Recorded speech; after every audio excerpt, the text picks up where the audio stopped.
Anuário 2023 coloca Araraquara como a segunda cidade mais segura do Brasil. O ranking é baseado em dados da Secretaria de Vigilância e Saúde, Ministério da Saúde e no censo do IBGE. O resultado foi dividido por população, já que as cidades com mais habitantes tendem a serem mais violentas. Na categoria entre 200 e 500 mil, duas cidades paulistas são destaque, Indaiatuba e Araraquara. Parte importante do resultado se explica pelas políticas públicas que o município de Araraquara adota do ponto de vista da prevenção, ou seja, os nossos programas sociais com adolescentes em situação de risco, jovens em situação de risco, os nossos programas sociais de cooperativismo, de geração de trabalho e renda. Um destaque de Araraquara é a ação conjunta das forças de segurança da cidade. Nós temos um trabalho muito importante aqui de vídeo monitoramento, de análise de imagens, que são importantes nesse compartilhamento com as polícias para que a gente possa tanto atuar na prevenção como na repressão criminal. O indicador principal utilizado para classificar as cidades foi a quantidade de assassinatos por 100 mil habitantes.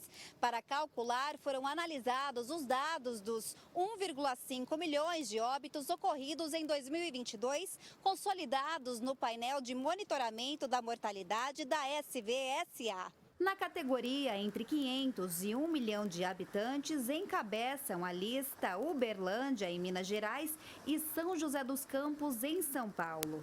E acima de 1 milhão, Guarulhos e a própria capital paulista. Karine Teixeira, de Araraquara, para o Jornal da Clube. O Jornal da Clube recebe em um bate-papo especialistas para analisar os dados desse Anuário Brasileiro de Segurança Pública, divulgado no início desse mês. Eles falam sobre a sensação de insegurança e que a falta de registros de ocorrências pode mascarar a realidade dos municípios. Agregando valor às comunidades, integrando a macro-região e formando opinião, no canal digital da Clube está o delegado de polícia Mário Palumbo. Em Ribeirão Preto, no nosso núcleo de jornalismo, o analista em segurança pública Flávio Vice Amadeu. E direto de São Carlos, o advogado Alex Sampaio Martins. Delegado Palumbo, eu começo com o senhor, porque nesse anuário divulgado pelas autoridades a respeito da sensação de segurança pública, nós temos cidades importantes da nossa macro-região, como Araraquara, Franca e Ribeirão Preto, figurando muito bem ali como cidades seguras. Isso muito por conta dos índices de homicídio.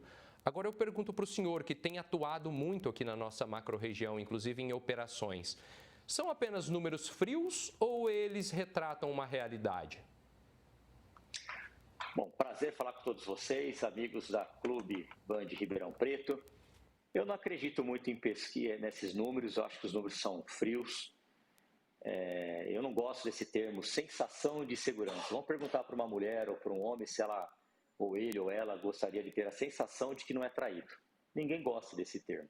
Então, eu também não compactuo com isso. Muita gente não faz boletim de ocorrência, muitas pessoas não procuram a polícia militar, não procuram a delegacia de polícia civil, justamente por não acreditar mais no sistema de justiça do Brasil. Os números, para mim, não refletem a realidade. Eu já falei isso, inclusive, aqui na Clube Band Ribeirão Preto, de que só na Polícia Civil nós temos um déficit de mais de 15 mil policiais. Na Polícia Militar não é diferente. A Polícia Penal, que embora seja parte do sistema de administração penitenciária, também encontra-se muito ruim, falida, sucateada, mal paga.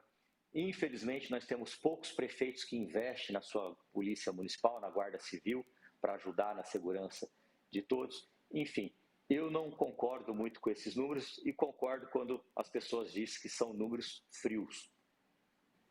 Perfeitamente. Flávio Vice, aqui no nosso núcleo de jornalismo.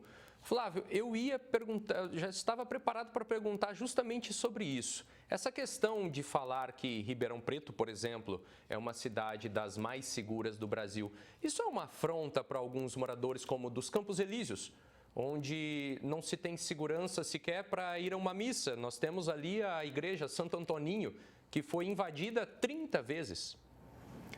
Olá, Felipe. Eu vou endossar todas as palavras aí do Dr. Palumbo e gostaria de dizer o seguinte, que estatística ela pode ser divulgada de várias formas, são números e o IBGE é o órgão federal que fornece esses números para a gente, ele fornece uma comparação dentro de Brasil, cidade com cidade, todas dentro de um mesmo padrão e eu não vou nem contestar os números, porque os números são frios e são absolutos, mas a forma como eles colocam esses dados para o cidadão enxergar e falar em termos de segurança, cidade mais segura, eu inverteria essa nomenclatura aí. Essas são as cidades menos inseguras. Porque o Brasil, o Dr. Palumbo sabe bem, quem estuda um pouco de estatística e está mais acostumado a observar esses valores aí, o Brasil tem números de guerra em termos de taxa de homicídio. Então, essas taxas de homicídio que a gente está vendo no nosso ranking aí, elas são as piores do mundo. Só que está colocado lá para a gente enxergar isso como a cidade mais segura, o que não é a realidade. E como você mesmo disse, não é só na Igreja Santo Antônio, não é só ali na praça onde tem a locomotiva, o entorno da rodoviária de Ribeirão, alguns bairros da periferia que estão repletos de crimes, como também o Dr. Palumbo falou, crimes menores que não são homicídios, mas que são subnotificados. Então, essa questão de sensação de segurança parece que é o que o órgão tentou vender aí, dizendo que a gente tem os locais, quais são as cidades mais seguras, mas não, são as cidades menos inseguras e aí tratando apenas da taxa de homicídio, que são altíssimas, são valores de países em guerra. E não é só por aí que a gente deveria mensurar, a gente tem que mensurar se o cidadão vai trabalhar e deixa seu carro estacionado, volta lá, o carro está tudo ok, então não precisaria nem de fazer seguro de carro contra furto e roubo, ou sai pela rua e com seu celular e vai voltar para casa com o celular no bolso ainda. Então, muitas outras circunstâncias, como furto, roubo de celular, furto e roubo de veículo, furto e roubo em veículo, isso aí sim traz sensação de segurança quando esse número é lá embaixo. E fazendo, claro, comparações, é importante que o órgão desse comparações com números mundiais de outros países que poderiam ter uma similaridade com o Brasil, mas a gente vai ver que os nossos números, eles explodem quando em comparação com isso. E aí, é claro, se a gente for analisar a questão por que isso acontece, tem toda a questão legislativa, sistema penitenciário, etc. e tal. Perfeitamente. Em São Carlos, a gente tem um advogado para nos ajudar nesse bate-papo e eu pergunto, doutor Alex, o senhor como operador do direito, nessa seara, né, na busca por fazer valer os direitos, o cidadão pode ter segurança conferida? Veja bem, como disse os colegas, hoje no Brasil nós trabalhamos com números de guerra. Essa pesquisa mesmo que tenta tratar da segurança, ela é muito limitada. Ela traz apenas os dados referentes a crimes que envolvam mortes violentas, não levando em consideração diversos outros delitos. A questão da segurança e da legislação, elas devem ser trabalhadas conjuntamente. Existe aí dentro da administração, existem diversos órgãos, como o Poder Legislativo e o Executivo. O Poder Legislativo, nos últimos anos, veio, sim, tentando, de algum modo, endurecer a legislação, aplicando penas mais severas, aumentando o prazo para a progressão de regime nos crimes cometidos com violência ou grave ameaça. Boa parte dessas disposições vieram no pacote anticrime, que buscava realmente reduzir esse tipo de crime, para tentar também trazer um pouco de segurança. Um reflexo trazido por isso é que nos últimos anos nós tivemos aí no cenário nacional uma redução já contínua aí 2021, 2022, 2023 na redução de crimes envolvendo violência ou grave ameaça, como os crimes contra a vida, que é o que é tratado nessa pesquisa. Entretanto, o Brasil ainda tem uma legislação um tanto quanto deficiente, se comparado com a taxa de criminalidade que nós temos, e falta muito recurso para as polícias e demais órgãos estarem enfrentando a criminalidade que dispõe de muito recurso. Então, nós estamos, sim, trabalhando a respeito disso para tentar reduzir a criminalidade, mas do cenário que nós partimos é um caminho ainda muito longo até que a população possa realmente vir se sentir segura e possa realmente ter os seus direitos preservados. Mas eu entendo que que esses resultados aí demonstram, ainda que minimamente, uma melhora tanto do Poder Legislativo quanto do Poder Executivo, que acabaram de algum modo conseguindo uma redução, ainda que não em relação a todos os crimes. Doutor Palumbo, se a gente vai falar de segurança, a gente precisa lembrar do histórico de Ribeirão Preto, que é considerada a rota caipira do narcotráfico internacional. E se a gente fala de tráfico, o poder que ele tem, inclusive o poder armamentista, não dá para conferir segurança numa realidade dessa. E aí, como é que lida uma região, uma macro-região como é essa nossa de Ribeirão Preto, sendo que nós estamos falando de um problema de segurança nacional? Exatamente. O tráfico de drogas ele está em todos os cantos aí de Ribeirão Preto. Nós temos uma delegacia especializada, a DISE. Eu acompanhei o trabalho desses valentes policiais. Eu posso falar porque eu acompanhei. Eles são campeões de apreensões e prisões de traficantes e apreensões de entorpecente. Só que eles estão trabalhando no limite.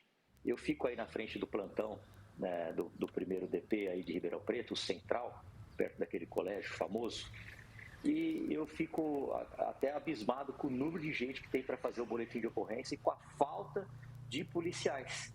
Infelizmente, não tem gente nem para fazer boletim de ocorrência. Aqui em São Paulo, estão fechando as delegacias no período noturno, de finais de semana, e centralizando em bairros.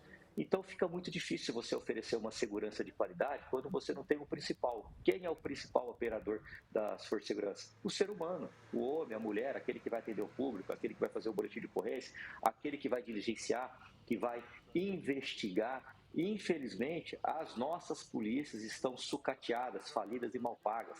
Eu espero, sinceramente, que esse governador ele consiga suprir esse déficit da Polícia Civil, ele consiga valorizar mais ainda os seus policiais. E falando um pouco de homicídio, na década dos anos 2000, 2001, 2, 3, 4, eu trabalhei no Capão Redondo, que era uma região aqui conhecida como Triângulo da Morte em São Paulo, que englobava 3 bairros, Capão Redondo, Jardim Ângela e Parque Santo Antônio. E no plantão de 12 horas, eu cheguei aí em mais de 10 locais de homicídio. E quem foi que brecou? Por incrível que pareça, é triste falar isso, mas quem brecou essas mortes não foi a polícia e não foi o governo, foi o crime organizado. Porque todas as vezes que se tinha uma morte num desses bairros periféricos da cidade de São Paulo, atrapalhava o comércio de drogas. E eles não querem isso. Então, hoje, para se matar na periferia de São Paulo, eles têm que entrar em debate. O Tribunal do Crime entra em ação e aí eles decidem se vai morrer ou não.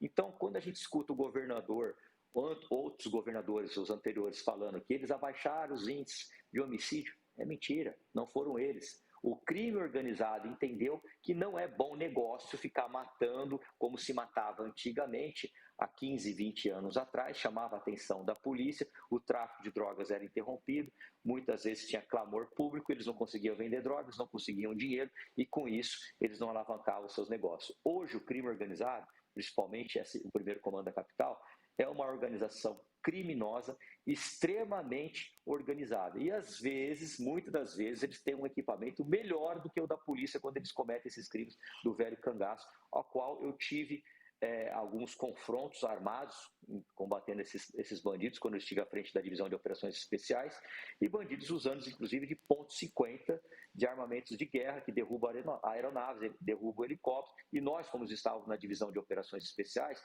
nós também tínhamos fuzis 762, 556, mas quando eu cheguei numa cidade, por exemplo, Leme, onde teve uma troca de... Aguaí, quando tivemos uma troca de tiro intensa, eu perguntei para a Polícia Militar, quantos fuzis vocês têm aqui? E o oficial me respondeu, só tem um. Então fica difícil. Enquanto nós estávamos lá com 20 policiais, todos armados de fuzis, a Polícia Militar naquela época, ressalto, só tinha um fuzil. Como é que você vai combater o novo cangaço com 20, 30 homens portando fuzil? É humanamente impossível. Realmente a gente precisa de material humano, de investimento, e é essa a promessa do nosso secretário estadual de segurança, o Derrite, né, dizendo que haverá concurso em breve. Esperamos, né, vamos ficar em cima desse resultado, porque ele é muito importante para nós. Vice, falando em segurança, desde a base, zeladoria pública, ou seja, manutenção em praça, cuidados com aquelas políticas do dia a dia que os prefeitos têm que tomar conta. Essas questões também ajudam na segurança? Evidente, sobremaneira, né? A gente já conversou em outras oportunidades essa questão aí. Você tendo uma praça bem iluminada, a via pública de forma geral bem iluminada, bem sinalizadas, as ruas calçadas, o próprio policiamento do município facilita isso daí, porque ele pode operar melhor nessas áreas. Os sistemas de inteligência, de câmeras inteligentes que deveriam ser implantados e tem essas promessas, esses contratos feitos em vários municípios operando, isso realmente vai diminuir, porque otimiza a ação da polícia. Enquanto um sistema de monitoramento consegue visualizar uma área muito extensa, ele consegue despachar, vamos falar na linguagem policial, despachar uma equipe de operacionais para lá, para averiguar aquela questão e, de repente, inibir um crime com muito mais velocidade do que uma equipe de patrulheiros que está rodando dentro de um roteiro próprio, estudado, dentro de um bairro para tentar inibir. Então, quando existem esses sistemas eficientes, e isso, diga-se de passagem, custa dinheiro, a sociedade precisa entender, precisa investir nisso daí, para poder colher lá na frente os resultados. Assim como o doutor está falando aí, as estruturas físicas de polícia que precisam de ter lá os escrivães, os delegados, para receber, para processar as ocorrências, para dar andamento no poder judiciário que inicia por ali, é importante também, e isso também precisa de dinheiro, precisa de investimento, precisa de contratação de pessoas qualificadas, precisa qualificar, profissionalizar essas pessoas nos cursos de polícia, para que depois isso tudo possa operar. Não é possível fazer isso dentro de uma polícia, podemos dizer que sucateada, ou que ao longo de muitos anos ela foi vista como terceira, quarta, quinta opção do Estado aí. É tão importante quanto a saúde, é tão importante quanto a educação, é importante também a segurança pública. Doutor Alex, vou pegar um exemplo aqui de Ribeirão Preto, porque a associação comercial é quem está clamando à prefeitura para que se tenha uma política municipal de segurança pública. Eu pergunto ao senhor, é preciso entrar nessa organização a partir das cidades? Porque a gente espera demais do governo estadual muitas vezes, não é mesmo? Olha, é possível estar realizando aí uma ação integrada. Criando comitês, fazendo reuniões com a população, fazendo uma integralização ali entre guarda municipal, polícia militar, polícia civil e a população em geral, que deve estar nessas reuniões levando aí as principais questões de segurança pública até as autoridades, para que seja melhor tratada essa situação. Com base nisso, seria possível que esses órgãos redistribuíssem as suas guarnições e realizassem um trabalho mais eficaz. Entretanto, como disse os colegas, há hoje um déficit muito grande orçamentário para a segurança pública. Então, mesmo que tente se criar esses projetos, comitês, ou até mesmo que nós venhamos a criar uma legislação mais dura, infelizmente, falta recurso para aplicação. Falta, em especial, recursos humanos para conseguir efetivar essas medidas. Então, seria necessário aí que houvesse aí um maior orçamento, especial aquele destinado pelo Estado, que é quem detém a maior parte da renda para a segurança pública, e com esse orçamento fosse realizado esses programas aí, buscando trazer a população, guarda municipal, polícia militar, polícia civil e demais órgãos para trabalhar de forma organizada, para que ambos consigam aí entender quais são os problemas e como deve ser melhor solucionado a questão da segurança pública. Pois bem, não é possível que a polícia, seja a polícia militar, a polícia civil ou a guarda municipal, simplesmente realize essa atuação sem que se tenha a participação da população. Um exemplo hoje, a polícia militar já entende muito bem isso, você entra em redes sociais, você pode ver a polícia militar, por exemplo, indo com guarnições até uma festa infantil de uma criança que sonha em ser um policial militar. Esse tipo de conduta traz a população para próxima, deixa a população mais próxima dos órgãos de segurança pública, possibilitando assim que os agentes consigam trabalhar de forma melhor e tenham mais informações para fazer uma atuação efetiva. Palumbo, só para a gente concluir rapidamente, impunidade talvez seja o maior inimigo do Brasil, o maior inimigo da segurança pública. Como é que a gente trata isso a partir das regionais?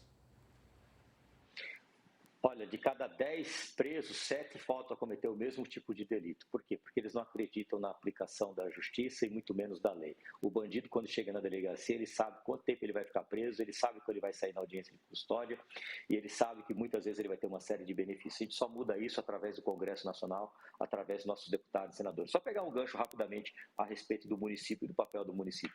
Eu estive recentemente em Ribeirão Preto, fui numa praça na Avenida Itatiaia, aí no Jardim Sumaré, e a praça completamente escura. Isso chama bandidos. Eu oficiei o prefeito da cidade e eles acabaram me respondendo que falaram que furtaram esses fios de energia. Aonde vão parar esses fios? Fios de cobre, na verdade. Vão parar nos ferros velhos. Então, se a prefeitura fizer fiscalização junto com a Guarda Civil, não vai ter o receptador. Não tendo o receptador, não tem o furto, a praça vai ficar iluminada.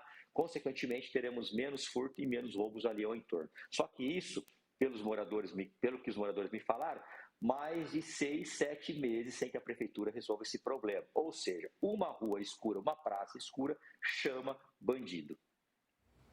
Participaram do Jornal da Clube deste sábado, no nosso canal digital, o delegado de polícia Mário Palumbo. Em Ribeirão Preto, o analista em segurança pública Flávio Vice Amadeu. E de São Carlos, o advogado Alex Sampaio Martins. A todos, o nosso muito obrigado.